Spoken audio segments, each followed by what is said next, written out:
It's a few months before the 1984 LA Olympics. NBC is airing a special. The stars salute the U.S. Olympic teams. Monday, the stars come out to salute this summer's Olympics with Tom Selleck, Brooke Shields, Robin Williams, Diane Cannon, and more in a 3-hour extravaganza. Monday. This 3-hour special includes entertainment from some of America's most beloved and recognizable faces. There's Robin Williams, Diane Cannon, and Tom Selleck. But there's also some new up-and-coming faces on the screen, the New York City Breakers. They're a Bronx-based group of teenage boys, the oldest is 18, currently dancing through an incredible combination of steps, flips, kicks, and spins. To the media, they're breakdancing, but to the boys themselves, they're b-boying, rocking, or breaking. And yes, there is a difference. As the Breakers perform, their manager Michael Holman watches from backstage, and a thought occurs to him. Why are we entertainment, he wonders. Why aren't the Breakers themselves Olympic athletes? If you've seen breaking, you'd understand the sentiment. It's a high-energy mix of dance, gymnastics, and martial arts from various karate movies. It takes a lot of strength to execute these moves. B-boy Chino Lopez confidently states, Me, my whole crew, we challenged the 1984 gold medal winners in the floor exercise gymnastics team in a competition. And with that, Holman and the crew draft up a proposal to add breaking to the Olympics, adding rules and a structural breakdown of the art form. Within the proposal is a bold statement. We, the New York City Breakers, see the Olympic Games as our future, it said. We see breakdancing as a future Olympic sport and ourselves as pioneers in making this dream a reality. As it turns out, they were envisioning a very real future.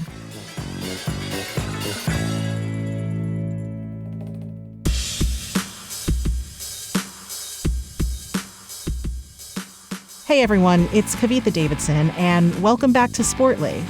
Each week we'll talk about sports history, iconic events, notable athletes, and some of the lesser-known, but still important, moments on and off the field. Moments that, all too often, tend to get sidelined. If you listened to part 1 of our conversation on the Olympics, you may remember that the IOC, or International Olympic Committee, allows host cities to propose new, temporary events to add to their Olympic program. This year, Paris added 2, kayak cross and, as we mentioned in the intro, breaking. You might know it by its more common name, breakdancing, though that term is a bit controversial. And many people are asking why breaking was added to the Olympic program. Equally important to ask is how breaking, and by extension, hip-hop culture, became a global phenomenon in the first place, especially when both were long excluded from the mainstream. The introduction of breaking at the Olympics is up for debate, with questions of whether or not you should even consider it a sport at all. From the original creators of hip-hop culture, there's this question that arises anytime a niche cultural expression joins the global stage. Is this visibility beneficial? Does it strengthen breaking and garner respect for a once stigmatized culture? Or does this visibility risk veering into appropriation? Does it reduce an art form down into this objective performance for a panel of judges? And what does it mean when a form of cultural expression born from Black and brown communities only seems to gain global recognition when it's embraced by white audiences? To address these questions, we'll have to go back to the basics. What is breaking? Where did it come from? And how did it make its way to the Olympics? No boy. Supersonic. Supersonic. It's August 1973 in the South Bronx, and we've just been invited to Cindy Campbell's back-to-school party, the hottest party in the neighborhood. The apartment is packed with people desperate to let loose in these last moments of freedom before the school year starts. And what gets people more excited than some good music? Well, lucky for us, The DJ tonight is amazing. It's Cindy's younger brother, 16-year-old Clive, better known as DJ Kool Herc. He's no regular DJ. At this point, Herc is known in the neighborhood for his skills on the turntable. And we're about to watch him show them off to his biggest crowd yet.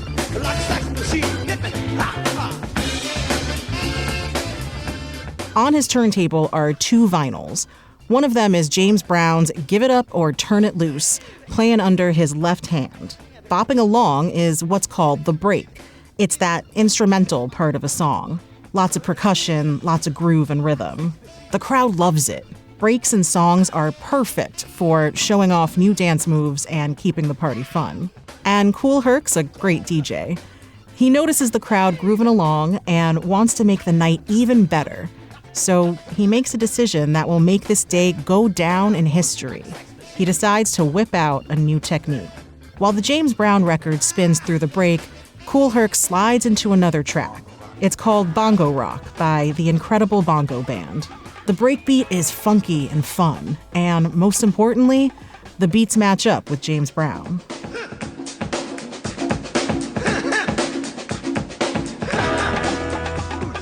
In this way, Kool Herc is able to make a breakbeat last as long as he likes.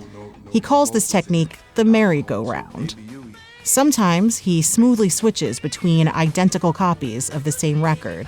Other times, he rewinds a familiar track back to the beginning or overlaps tracks together with his mixer.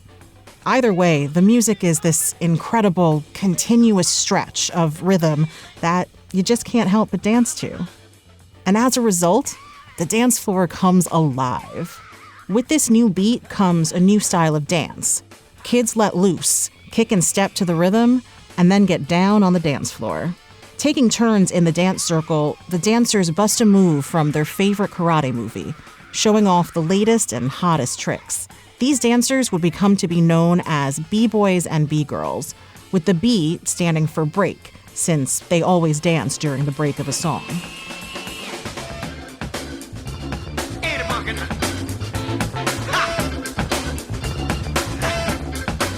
With DJ Kool Herc's new technique and a number of amazing dancers, the Campbell Party is a huge hit.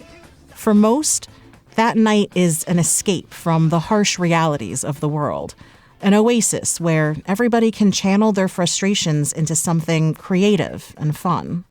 And this is a necessity, because the neighborhood that they call home is currently going up in flames. That is a live picture, and obviously a major fire in a large building in the South Bronx region of New York City. That's a live picture, and obviously the fire department in the Bronx have their problem. My goodness, that's a huge place. That's the very area where President Carter trod just a few days. Beginning in the early 70s, entire neighborhoods in the Bronx start catching on fire and burning to the ground. And this is not just a one-time occurrence. It's night after night, year after year of apartment fires, as many as 40 a day at the peak of the burnings. These fires are no coincidence. Like many things, they come down to money. See, New York at this time is on the verge of bankruptcy, and low-income communities are facing the brunt of budget cuts. Everything south of the Cross Bronx Expressway, they just let it burn, and nobody gave a damn. And all of a sudden, neighborhoods just went whoosh, gone. Nobody's aware of the fact that we got a city dump right here in the backyard. How could city government... Some of the fires are the result of things like poorly maintained infrastructure and faulty wiring that the city supposedly has no money to fix. And believe it or not, some corrupt landlords are guilty too. In the hopes of collecting insurance money, some landlords pay arsonists to blaze their properties to the ground, displacing and endangering the families that had lived inside. On top of this, there's a startling lack of fire stations to respond to emergency calls. The city closed a dozen fire companies, many of which were in the South Bronx, only to open new ones in wealthier suburban neighborhoods in Staten Island and the North Bronx. In the end, some sources say that over 40% of South Bronx homes were burned or abandoned from 1970 to 1980, and around 250,000 to 500,000 people were displaced. The Bronx fires are just a symptom of a wider issue. Due to a phenomenon known as white flight, the Bronx's white middle-class population has been dropping severely for a while now. Hundreds of thousands of white families are moving out of the Bronx, and with them, the city's allocation of funds follows. It's this process that drains the Bronx of resources, thanks to a long, complex history of America's racial issues.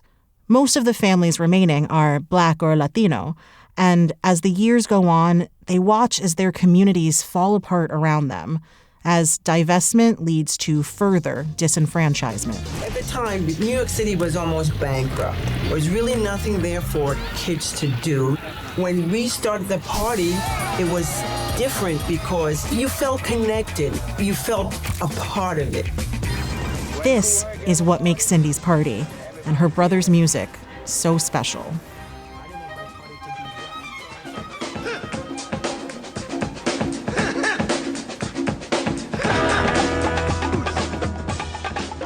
Block parties continue to thrive and thrum with funk, soul, disco, and jazz records. The B-boys and B-girls on the dance floor tighten and refine their moves in a series of increasingly epic, high-energy steps. They start forming dance crews. The Zulu Kings form as early as 1973. And then there are groups like Star Child La Rock, Crazy Commandos, and the Rocksteady Crew. They often battle each other, which becomes a nonviolent way of confrontation. It's a good way to foster community stability in a place so often stigmatized by crime. This community forms the backbone of hip-hop culture, characterized by 5 pillars: DJing, MCing, graffiti, knowledge, and, yes, breaking. For a while, the culture remains tight-knit and localized. Like many subcultures, there's a rebellious flavor to hip-hop, a resistance to the very system that has ignored the Black and Latino community's concerns for years. Hip-hop is radical. It's a response to decades of institutionalized racism. Many radio stations refuse to play early hip-hop tracks, with management and advertisers fearful of how white listeners will respond. But that will soon change as the years go on. Hip-hop inches into the mainstream in 1979 when the Sugar Hill Gang releases their hit record, Rapper's Delight, which soon shoots up to number 36 on Billboard's Hot 100. And soon after that, breaking reaches a much broader stage as well. Now what you hear is not a test, I'm rapping to the beat. And me, the groove. In 1982, London emerges as a major hip-hop hub outside of New York City, thanks to the New York City Rap Tour. This tour includes standout performances from Africa Bambaataa, Phase 2, Ramel Z, the Fantastic Four Double Dutch Team, and the Rocksteady Crew. Pulling these groups together is a woman who calls herself Cool Lady Blue, a British woman who entered New York's club scene in 1981. Cool Lady Blue organizes the tour to introduce hip-hop music and culture to Europe. Despite a rocky gig in Paris, where fans apparently threw bottles at the stage, London turns out to be a big hit. Cool Lady Blue will end up changing breaking culture, but in a way as some cite as inauthentic and problematic. While speaking to the press, Cool Lady Blue allegedly says the word breakdance. It immediately sounds unfamiliar to the hip-hop artists and b-boys who are there too. They laugh at the term. What is breakdance? As legendary b-boy Crazy Legs will reflect on later, he's always known this dance form as breaking, rocking, b-boying, or b-girling. But breakdancing is what Cool Lady Blue calls it, and that's what the media hears.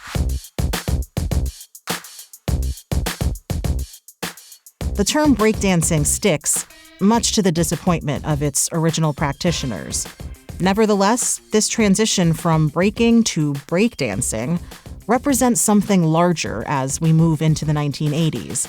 Breaking rapidly expands. Cool Lady Blue has brought hip-hop to Europe. Back in the States, breakers are performing at local park jams, which catches the eye of people in high places. The New York City Breakers perform at President Ronald Reagan's inauguration ball in 1985. Performing for the president no doubt says something about the direction breaking, and therefore hip-hop culture, is going. Breaking's popularity then expands to film and television. There's the scene from the movie Flashdance in 1983 where b-boys perform on the sidewalk while a growing crowd watches and claps along. 2 of the breakers from that scene appear on an episode of David Letterman's late-night talk show not long after that. And the most exciting breakers are a New York group called the Rocksteady Crew, featured in the new motion picture Flashdance. Ladies and gentlemen, this is not to be believed. Please welcome 2 members from that group, Crazy Legs and Ken Swift. Other movies like Beat Streak and Breaking continue to bring breaking into the spotlight.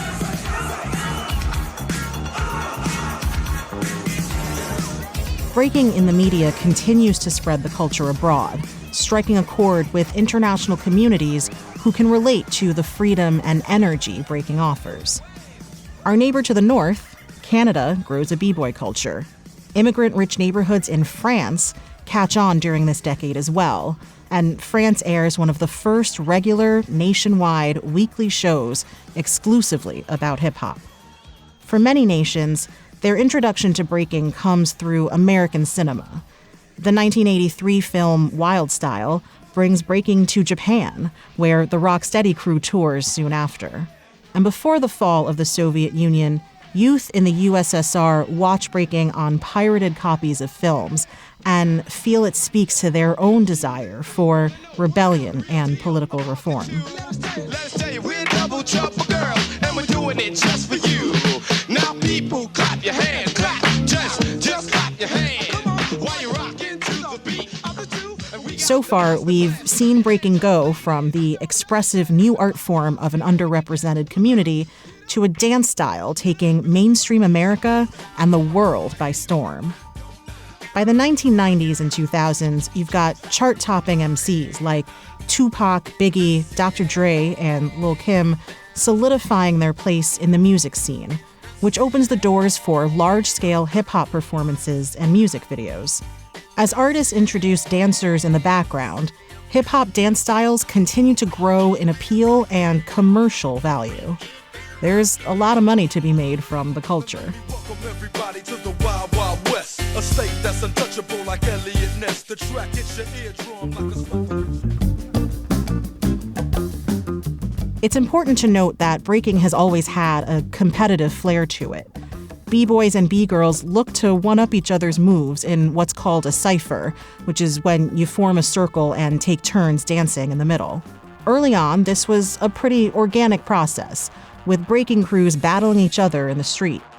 These battles eventually evolve into judged competitions with more structure and guidelines.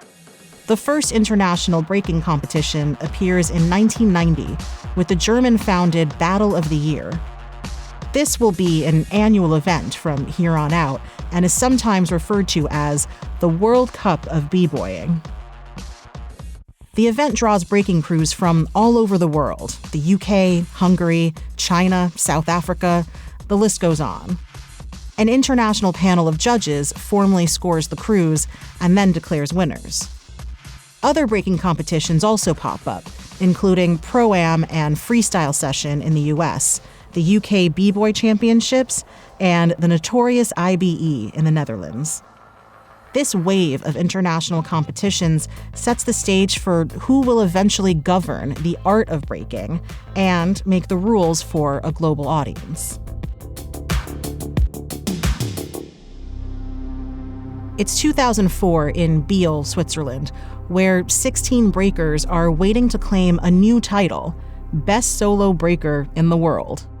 Red Bull, the energy drink company, has just founded its own breaking competition, Red Bull BC1. This annual international breaking competition is a one-on-one format, which means every man for himself. The MC, Razel, introduces the event to a roaring audience. Y'all ready for some competition or what? We got 16 B-boys from 10 countries, some of the best in the world. It's about to hit the stage. DJ Supreme scratches a mix of tracks as Rahzel announces the 5 judges. Now, these judges are renowned breakers in their own right, each hailing from a different country. The B-boys are Bebe from the US versus Leo from Germany.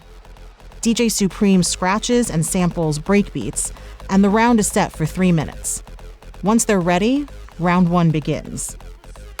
Each B-boy trades turns back and forth, each combo lasting 20 to 30 seconds at a time. They often start with a bit of top rock, which are the steps you do while standing. And then, here come the elements that have become iconic to breaking. Down rock, power moves, freezes.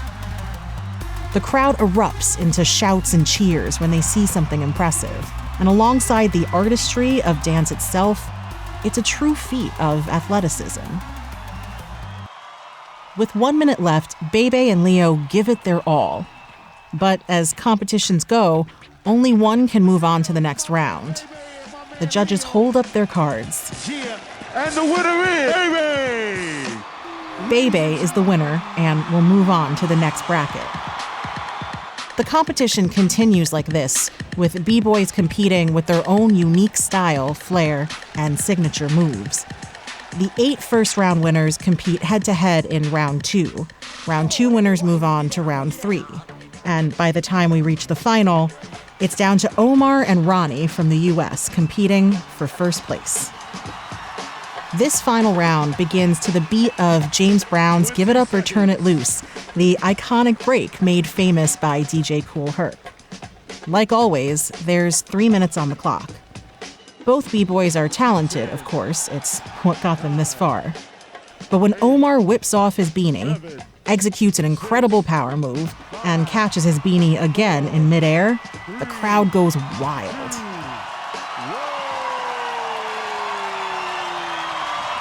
In the end, Omar, an 18-year-old from Texas, is the first Red Bull BC1 champion. It's remarkable. You know, it's my first time winning a one-on-one in Europe, so it means a lot to me, and I'm really glad and real happy I just got the opportunity to come out here and I won. Red Bull's breaking competition is widely regarded as one of the top breaking competitions worldwide. Just to make it to the World Finals requires either an invitation or a series of other regional qualifying battles. It's a great glimpse into what it means to put breaking on the global competitive stage. Judging criteria are usually based on things like musicality, difficulty of movement, creativity, and personality. Judges also value a breaker's strong foundational moves. A few judges say that they pay attention to the way dancers are dressed, which probably has something to do with the level of style and authenticity. So even though breaking is still a style of dance, formally judged competitions undoubtedly give it a new flavor than its organic roots in the 1970s. It's these competitions that make way for a new territory, the Olympics.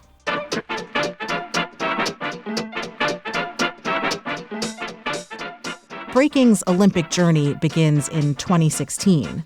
Now, if you recall from our previous episode, any sport vying for Olympic recognition must already be globally governed by an international federation. There is, in fact, one for dance, called World Dance Sport Federation, which the Olympics has recognized since 1997.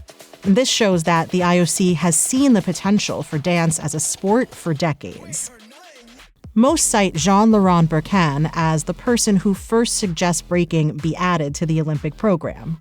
To Bercan, breaking is a natural addition to the Olympics. It's extremely athletic, and some even compare it to gymnastics. It's also something that appeals to a younger crowd, which is becoming a more important part of Olympic criteria. After all, part of maintaining an international event of this scale is appealing to the next generation, who will be the next era of Olympic athletes and fans. The IOC decides to give breaking a try, and they add it to the Youth Olympics, set for 2 years later. Bumblebee has stung, takes the first B-Boy World Youth Olympic champion. Burkhan's vision proves extremely popular. Buenos Aires hosts the 2018 Youth Olympics with breaking as one of its top events. More than 1 million people watch the competition on TV, which features an event for B-boys, an event for B-girls, and a mixed event. The breakers fall between the ages of 15 to 18 years old, not surprising given breaking's history. What is surprising is that no competitors represent the U.S., the birthplace of breaking.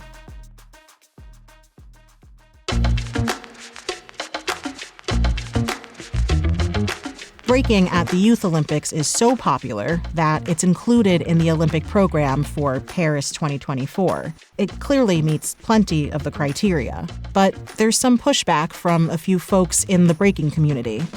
Even before breaking was announced for Paris, Ken Swift, an OG b-boy from the Rocksteady crew, worried that introducing a governing body to the world of breaking would diminish the individuality of the craft.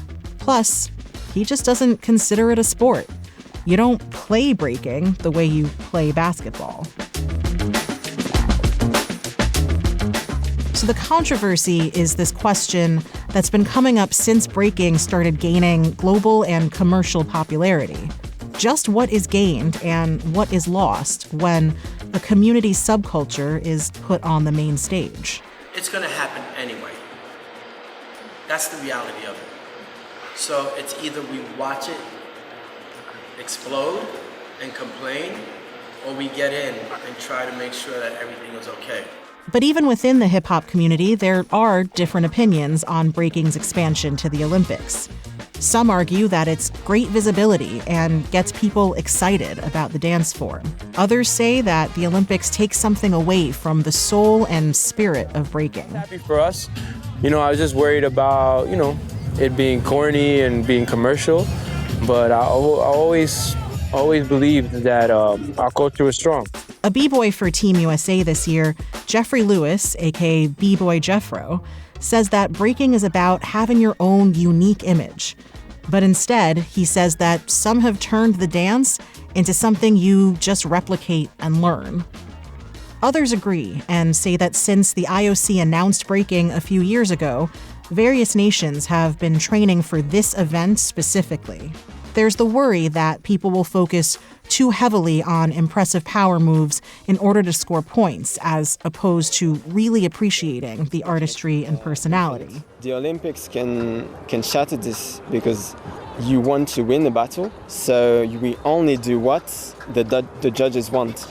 So you won't take risks in your dance, and I think in all art form, taking risks is the most important. And then there's this discussion on appropriation versus appreciation.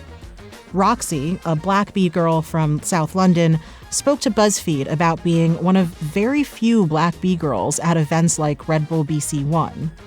With all the new hype and visibility around breaking, she hopes that black communities won't get left behind. Luckily, there are people working to combat exactly that. Breakdancing, since we created, should be big in New York City, but it's in an ant phase. So we see a culture disappearing. I was on another cloud, and I want our kids to feel that cloud because it's such a vibe. I don't want them to feel what they're feeling now. That was Norman Scott, who danced with the Rocksteady crew in the 1980s. Growing up, breaking was about vibe, energy, and expression. But it was also about the culture. Norman is more interested in bringing breaking back to New York City, the community it started in, especially since many low-income black and brown communities in the city still struggle with many of the same racial and socioeconomic issues that led to the birth of breaking in the first place.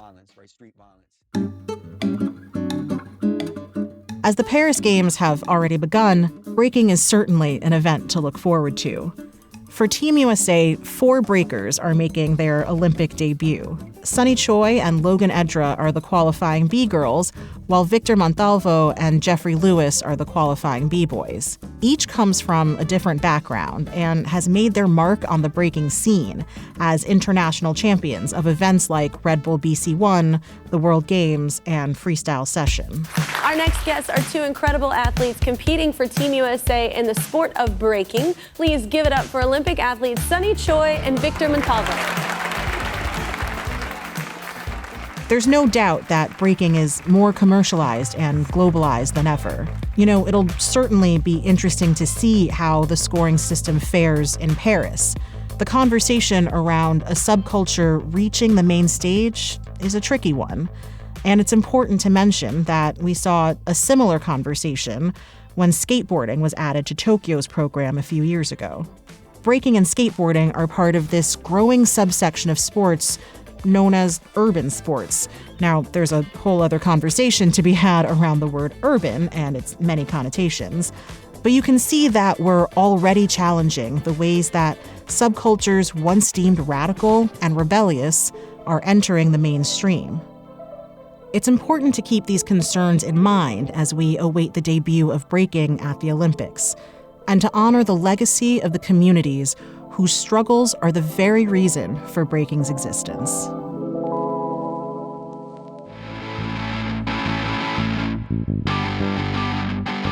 Thanks so much for listening to Sportly. Sportly is an Immigrantly media production. This episode was produced by Sadia Khan and Shay Yu, written by Michaela Strother, Shay Yu, and me, Kavitha Davidson. Our sound designer and editor is Paroma Chakravarti.